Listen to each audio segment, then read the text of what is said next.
Hello everyone, here's the squat program behind me. Let's take a look at it. First off, we start off with week one. Week one is the acclimation phase to get you ready for the weeks after that. You start off at 75 to 80% for sets or sets of 4, and then you work to 80 to 85% singles. What I did last cycle was a little bit more similar to this, but not as specific. We'll work up to a heavy set of 5 and then do singles after that. I didn't really know what the heavy set of 5 would be, and I didn't know what single I was going to stop at. With this, I know exactly where I want to stop at and where I want to keep going if I have the option, which I'll get into that later.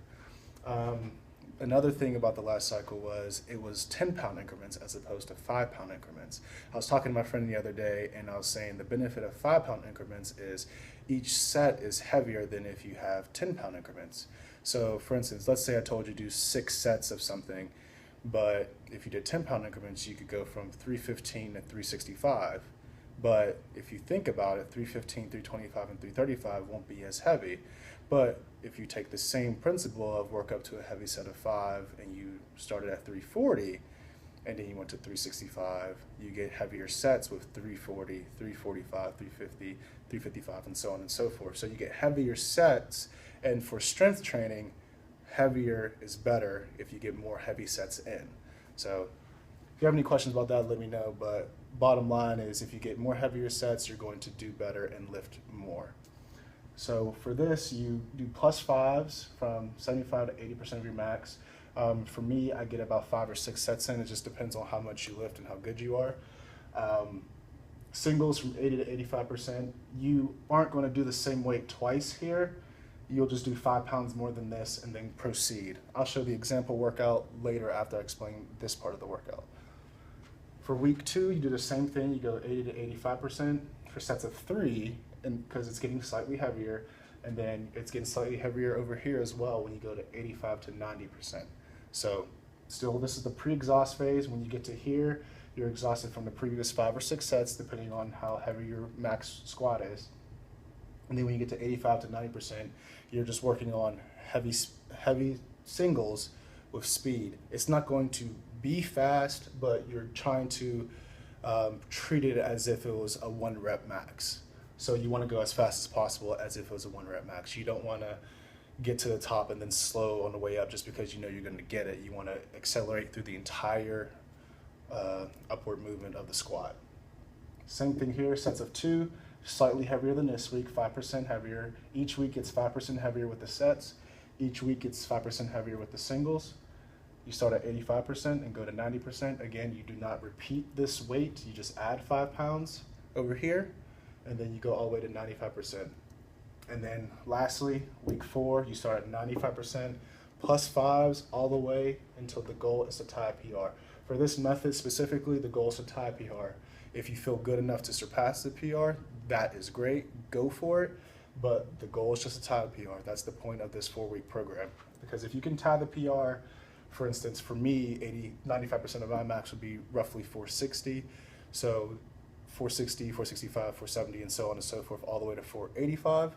If I tie my PR under those conditions, I know I can squat more than 485 if I were to just try it with my last warm-up set being 455 to 485 or 500 or whatever. But the bottom line is if you can tie your PR, you know your squats much more. That's the goal of this program. And for week 5 and week 6, what I'm going to do is figure out before the meet what is my goal for the meet for squat, which as of right now it's 520, but it may alter to be higher or lower. It depends on how this program goes. Whatever the goal is, I'm gonna do my first lift singles for as many reps as possible. Well, singles for as many reps as possible. What I mean by that is it's 5 minutes rest in between each single, and I'm not going, or excuse me, I'm going until failure or close to failure. But if I, for some reason, get around 15 or 20, I'm just going to stop around there. And then I'm gonna do the same thing with my second lift. So for instance, if my max goal, like I said, was 520, week 5, which I don't have written up here because it's not a part of the program, week 5 would be 460 singles for 5 minutes apart, just working on accelerating through the movement, getting speed, getting underneath the bar, just getting used to moving heavy weight really fast. And then the second week before, which would be the last workout before the meet, which would be my second lift, more my planned second lift, which for me would be around 490, getting ready for that 520 lift, which would be the ultimate PR for the meet and the goal for the meet. So that's just an example of week 5 and week 6, which I will get into later as the program progresses and concludes. But that's pretty much it. This is the pre-exhaust phase, and then this is the singles phase. This is the more important than this, but you do want to hit your numbers for this. I will show an example workout in a minute, but ultimately the singles are what's important, and you don't want to rush these singles because these are going to be challenging. So you want to get at least 3 minutes between each set, and up to 7 minutes if you need to. I usually hang around 5 because it's more important to hit the number than just to get it done. I usually hang around 5 minutes for rest time. But other than that, that's pretty much it for the workout. My goal here for me specifically would be 485 to tie it. And if I can tie it, I know I can get over 500 for the meet. But that's the +5 method for squats, and I'm about to show you an example workout.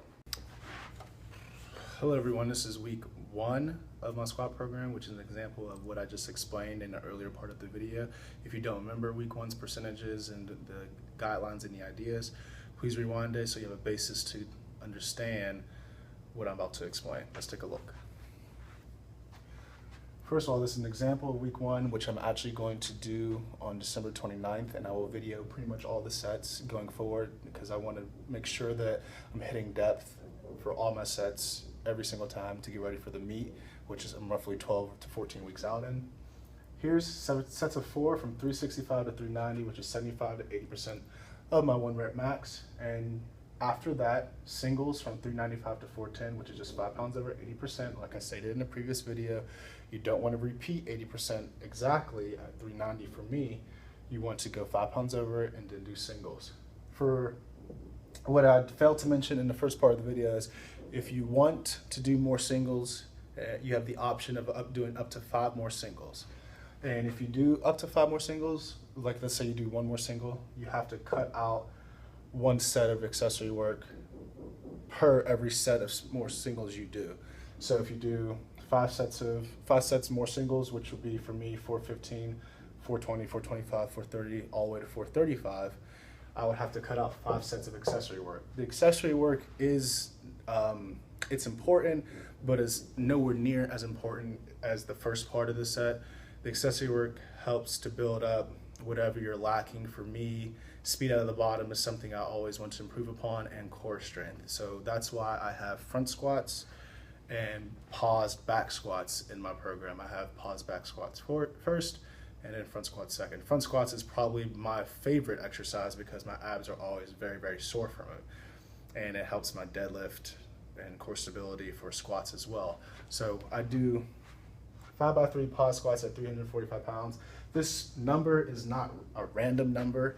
It's 10 pounds over my volume PR of last cycle.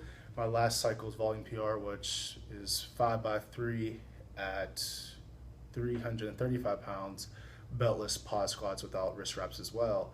I just want to, for accessory work, you want to pick a weight that you can improve upon from week to week to week.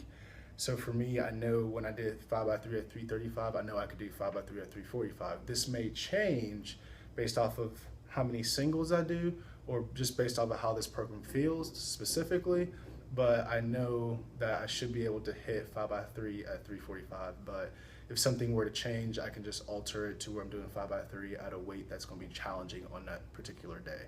The accessory work weight isn't really that important. It's just as far as the effort exerted is more important. Like for instance, if you're working up to a heavy set of 3, what that heavy set of 3 isn't important, but the fact that you're giving maximal effort shows that you're giving all you have in that workout, and that's really what counts. So for instance, for me, 5x3 pause squats at 345, this number is the goal. It could be less, it could be more, just really depends on the day and how I'm feeling. And then after that, I have 3x5 front squats at 215 pounds. Again, these are all beltless, and this number is actually really low considering my front squats probably in the mid 300s if I were to max it. But we'll just see how this goes. I could do the 225, 235, but again, the goal is to improve from week to week to week, not necessarily go gung-ho and do 3x5 at 265 pounds beltless, because that doesn't get anyone anywhere. And I would be too fatigued from the previous sets, or I'm supposed to be if I did this program right, to do anything like that anyway. So long story short, here's the sets, here's the singles, the accessory work. As far as accessory work, I did not mention that in the first video. If you're not doing more singles than the bare minimum that I have outlined in the program, you want to hit a total of 8 more sets of accessory work. You have your choice of leg press, anything that's going to build your quad strength overall. Different variations of squats, front squats, pause squats, hex bar, deadlifts. It just whatever you feel you want to do for accessory work. Whatever you do, make sure you're building them legs. Don't put in 4 sets of curls, because that's not going to get you a bigger squat.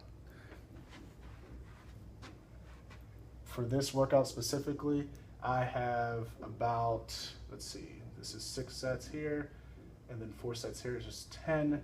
So I have a total of 18 sets. You want to hit a total, I believe, roughly 20 sets a workout, I would say. No less than 17 and no more than 25. Just stay around that range and you'll have a good time and your squat will improve. That's pretty much it for week 1. If you have any questions, please comment below and let me know. And don't forget to subscribe. Thank you.